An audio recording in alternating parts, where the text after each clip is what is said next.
موچی تھا حضرت، علماء اکرام کی توجہ، موچی تھا، بڑا غریب تھا.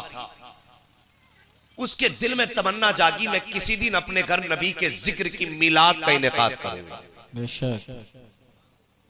غریب تھا لیکن تمنا بہت بڑی تھی.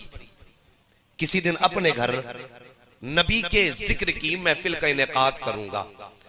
وہ ہر دن اپنی کمائی سے جوتے سلتا تھا، 10 روپے نکال کے رکھتا رہا.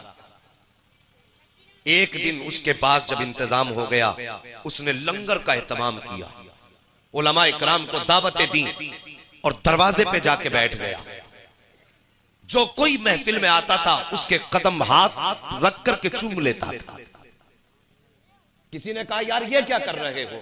عاشق تھا نا، اور پھر عاشقوں کی تو کہانی عجیب ہوتی ہے. کسی نے کہا یہ کیا کر رہے ہو؟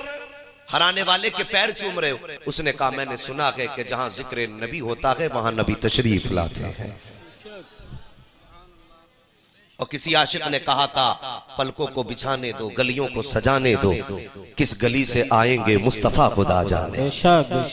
ہاں ان کی مرضی اگر آ جائیں. اس نے کہا تھا ثاقب سنا ہے نبی آتے ہیں، میں اس لیے ہاتھ لگا رہا ہوں انجانے ہی میں سکی کم سے کم میرے ہاتھ مصطفیٰ کے قدموں تک پہنچ جائیں. یہ سوچ کر کے ہر قدم چومتا رہا. مولانا نے کہا بتا تو صحیح کتنا بڑا زمیندار ہے؟ اس نے کہا حضرت زمین تو بیگہ بھر بھی نہیں ہے. کہا پھر بزنس کیا کرتا ہے؟ کہا حضرت جی صرف جوتے سلا کرتا ہوں. کہا اتنا بڑا لنگر کس لیے کیا؟ کہا میں نے سنا تھا نبی کا ذکر کی محفل آباد کرو تو قسمتیں چمک جایا کرتی ہیں. یہ سوچ کر کے میں کمائی سے بچاتا رہا اور حضرت انتظام میں نے کیا جوتیاں سل کر کے آج میں نے اتنا بڑا انتظام کیا ہے. اس نے کہا تھا میرا کچھ نہیں سب مدینے والے کا ہے، سارا مدینے والے کا ہے. کہتے مولاناؤں نے ذکر کیا. کچھ دن کے بعد پھر انہی مولوی صاحب کی اس صاحب مکان سے ملاقات ہوئی. جیسی ملاقات ہوئی دوڑ کے آیا، مولانا کے سینے سے لگ گیا، کہنے لگا مولانا مبارک ہو. انہوں نے کہا کس بات کی مبارک بات؟ کہنے لگا حضرت جب آپ میرے گھر ذکر مصطفیٰ کی محفل میں آئے تھے تو دن جمعرات کا تھا، رات جمعے کے آنے والی تھی. کہا تم تو چلے گئے تھے لیکن جب میں خواب میں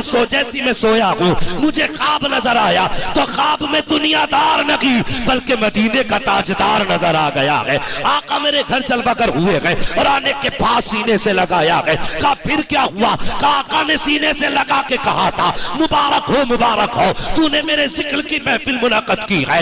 وہ کہتا حضرت نبی کہہ کے گئے تھے کہ جا مبارک ہو، ہم نے تجھے بھی قبول کر لیا ہے اور تیرے گھر کی محفل میں آنے والوں کو بھی قبول فرما لیا.